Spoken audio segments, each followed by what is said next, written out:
Okay, here's a video on how the major loop oscillators go. Just wanted to put a reference in for people that are working on the radio.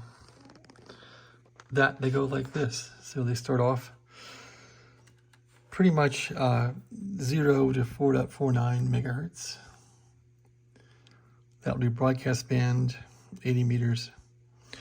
Then they go 4.5 to 7. I made this one backwards, but 4.5 megahertz to 7 megahertz. And that's not right. This one goes 11 to 21.99, I think.